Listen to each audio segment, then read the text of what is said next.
Hi, this is Roger, thanks for dropping by. Being an analyst by nature, sometimes I wonder why I say that. You know, the channel's called Roger's Orchids. Who else would it be? But you still need to say hi and thanks for dropping by. So, yeah, but this is Roger bit's a bit superfluous. Nonetheless, before the sun comes round, I'm going to do a little bit of work.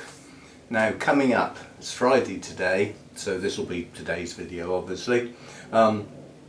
Tomorrow's Saturday and I've got to water all my pots tomorrow, except the peonies and the cymbidiums and the phals. They always stay separate. So it's a big job tomorrow, so we may not get a video. Now, Sunday is my annual trip to the bonsai fair. This is lots of traders and private sellers and people milling around in a field, quite honestly in the middle of nowhere. There's a white horse just round the corner on the hill, but well, you're not in this country, you probably don't know what I'm talking about. You can look it up. But yes, it's a nice day out, but it's not a full day. Now, they open at 9. I'm one of those people, I like to get there at the start of things. Get first look at the cakes and the sandwiches. Yeah, so I shall go early. It's not a whole day. There isn't enough there to hold my attention for the whole day. So I will get back in time to do a Sunday chat. But I'm not going there to buy anything. So don't expect a video on the other channel of my brand new bonsai that I bought. I'm not going there to buy anything. I'm going there to chat to people I know in the bonsai world and some of the traders, and just have a nice time looking round. And guess what? There is a potential for the weather to break on Sunday. There might be the odd shower. There's shelter there, and if the worst comes to the worst, I can sit in the car because it's not going to like rain all day. It could be a passing shower. I remember last year the sky went black on the horizon and it was coming towards us and it just fizzled out, you know. Everybody was looking, did I bring an umbrella? Is there an umbrella in the car? It really looked like a storm coming in, but nothing ever happened. Anyway, so that's Sunday's start of day for an amount of time. It's about an hour and a half away, so it's not a ridiculous journey. It's all silly little UKA roads, so no way you can get a move on, but it's roads I know well, so you know, I can just sort of plod along. But early on a Sunday morning, I shall probably leave about 7:30, 7:15. At that time of day, there'll be virtually no traffic for at least an hour, so I can, you know, be on my way. So that's what's happening. Right, I will swing the camera around, as per usual, and drop it down a bit. So I'm stretching over the equipment on the floor here at the moment. How's that? Yeah, that looks about right, something like that. Right, now this is, you'll all remember this, this is the Nelly Yellow that I came back from the NEC, International Orchid Show with, from Spice Exotic. Had 2 spikes on, and this is a strange plant to work out how it's got to where it is.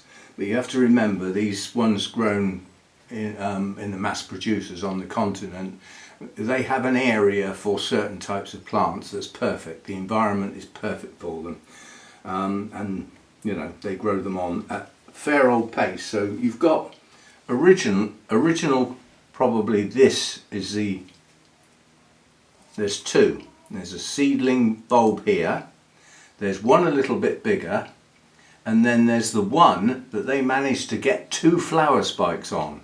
Now that's got to be hormones and stuff that they have access to that we mere mortals don't. But the good thing with this one is that out of the back of the plant it has another shoot. Now I don't know whether that will mature or not, but I would imagine it will produce some roots. And the trouble is with these, this was topped up with bark. It's not planted in bark, it will be in coir. And the trouble with these that you get from the continent is you never know whether you've even got a root system, and whether it's any good or not. See now, half of the media has stayed in the pot. So there's no roots in there, is there? You see what I mean? Now I'm throwing that away, so I don't need to empty it. But this is what we've got. And there are some roots.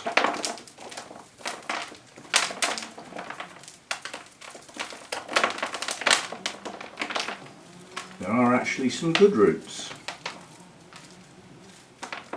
And of course there is a solid plug in the middle. You get a bit more of the surface media off so that you can get a good look at what I mean by a plug. This is the seedling plug. The seedling comes out of the flask. It possibly gets put in a communal tray or something first to grow on for a short while, and then they get put in a tiny little pot in a plug. And that plug is sphagnum moss. You can almost guarantee it. Sometimes it's coir, but normally it's sphagnum moss. And it ages, turns acidic, so all of those nice young roots that were on the plant originally die. So they're useless. So you've normally got, there it is, that's what it looks like. And inside it, because this plant's not very old, there could be some good roots in this case. But in most cases the roots inside the plug are dead. But you do seriously need to remove it, because the longer it's sat in your media, the more likely it is to turn the media sour, acidic. And orchid roots don't like a very acidic media. Some do, some actually thrive in it, but most don't. It's not a normal media for orchids.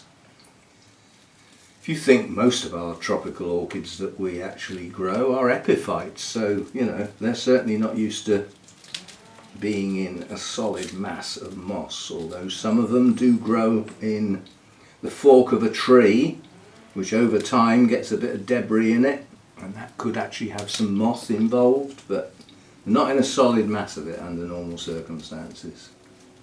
So I want as much of it out as I can get. And that's about it. So we now have a reasonably clean root system that's not a bad root system.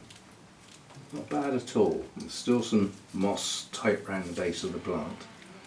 You have to go careful with this is a what have they called it? Oh, they've done it as a BURR. It is a Burrigira or something like that. It's effectively a Oncidium type generic hybrid, intergeneric hybrid, sorry. But it has a fair old bit of odontoglossum in it, which makes it a cool grower. It also makes it a little bit more iffy to grow as opposed to just a normal Oncidium type. The normal Oncidium types are intermediate, some of them heading up towards the warmer end. However, this is definitely up the cooler end. I would class this as a cool grower, not even cooler, just cool. That they don't like heat. So there we go, that's cleaned all that moss out. I'm happy now, because if there's moss around the base of the plant, it can easily rot the new growths as they come out, because it will stay wet. Right, so we have a nice root system, that's not bad at all.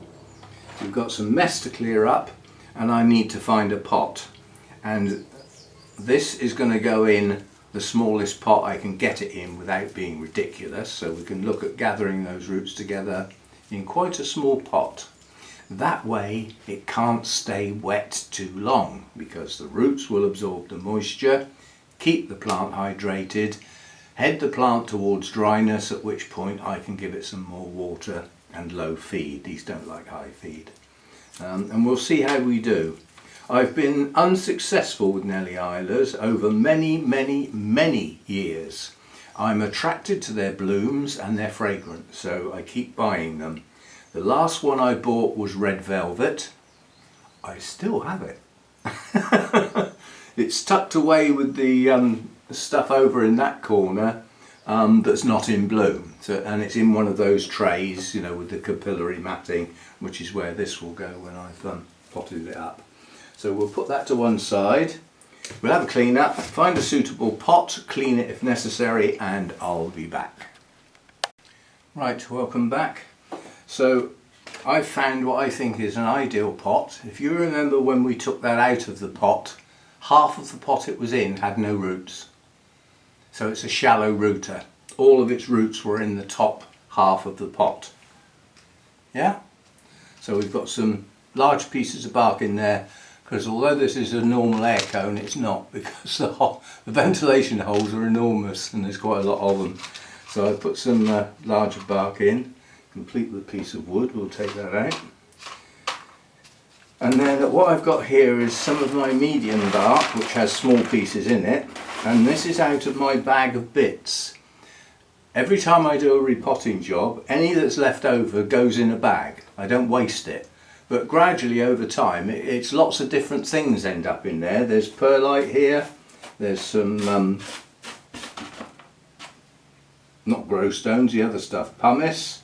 There's some even bits of some sphagnum. If I see big bits of sphagnum, I'll take them out. I don't mind a few strands, but I don't want this to hold too much moisture, so we'll take those bits of sphagnum out. And then some small ones, some medium bark. It's even got some seedling bark in it. So it will adapt this medium bark to become a medium that holds more moisture because of the small stuff in it. Yeah? And it will help fill up the gaps a little bit. See, this is not a very fine root system, but it is quite fine. Excuse me. So we will put some in the bottom. Like so. And then again, as always, my pot's dry, my medium's dry, and my roots are dry. So we should be able to, if you can't get your roots in a pot, twist it, and they will twist and turn. Now I've got to get this right in the middle of the pot. It has, I didn't show you, did I? On this side of the plant, it's got two new growths, yeah, coming from down in these leaves at the base here. So it's got two new growths, plus it's got that odd new growth on the other side of the plant. So I need the plant in the middle to give room to all of those new growths. So that's got the plant where I want it. And now, because everything's dry, we can pop some media in and tap it into all the gaps.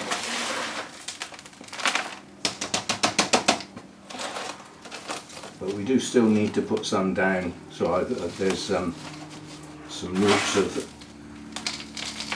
when I tapped, they actually popped up and stuck out the top of the pot. We don't want any of that nonsense. Some orchids you would repot and you wouldn't mind roots sticking out the top of the pot. Some Cattleya types, Vandas, you know, things that don't mind aerial roots. Well, this sort of plant does. This is not an ideal plant to have aerial roots on, that's for sure.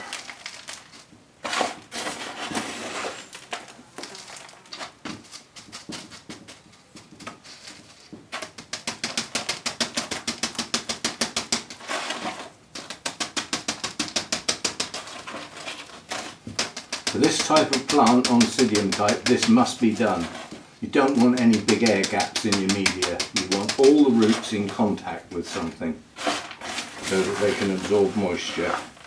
Obviously, if they're in a big gap, that's not going to happen. So you need to make sure that this process takes place.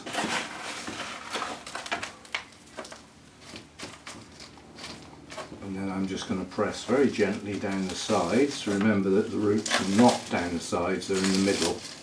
So I'm not crushing roots.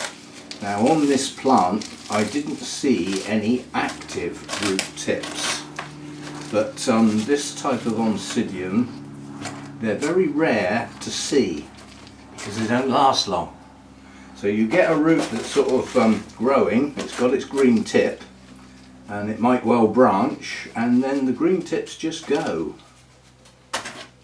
because they don't grow extensive root systems.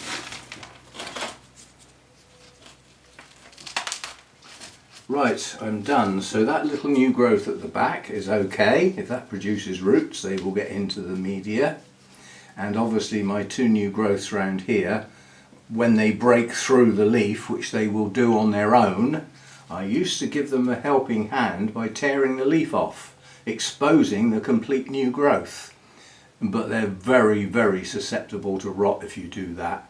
They grow this way for a reason. That new growth is completely protected by this leaf at the moment, and it will stay that way until it's ready to break through, when it will be a reasonable size, and then the roots will be free to get down into the media.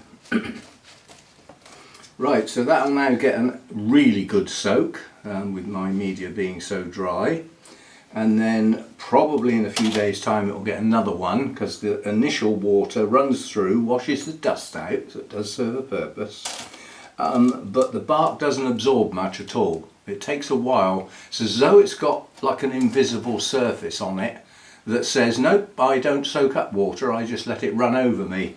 And then after a while that just seems to disappear, and then the media starts to hold more moisture for longer.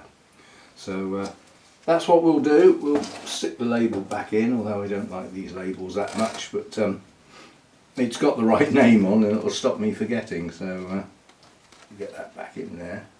So these pots are difficult to get the labels back in because they've got such a hard ridge. So there we go, that's got its sphagnum plug removed, the old media removed, and got it into some media and into the size of a pot, which is relatively wide for the size of the plant but not very deep.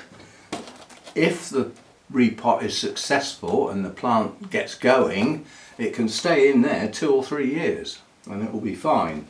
It'll have 2 new bulbs in this space here, and I don't quite know what's going to happen with this little young new growth coming out the back of the plant. That may well mature into like a seedling size bulb, and maybe a new one will grow next to it. Who knows? Unknown at the moment, so I've never seen that happen before. So there we go, that's today's video. I'm thinking it's hazy at the moment, the sun's not bright, and I've already got the door open. I might do a bonsai video, so keep your eye out on the other channel if you're interested in that. I've got to the time, well, let's put it this way, I'm a month past the time of year when I should have done the summer trim on some of my deciduous bonsai. So they're extensions that should have been no more than extensions now look like sacrifice branches. If you don't know anything about bonsai, you don't know what I'm on about, but there may well be a bonsai video done today. I shall see, once I've cleared this up of course. So bye for now, see you next time.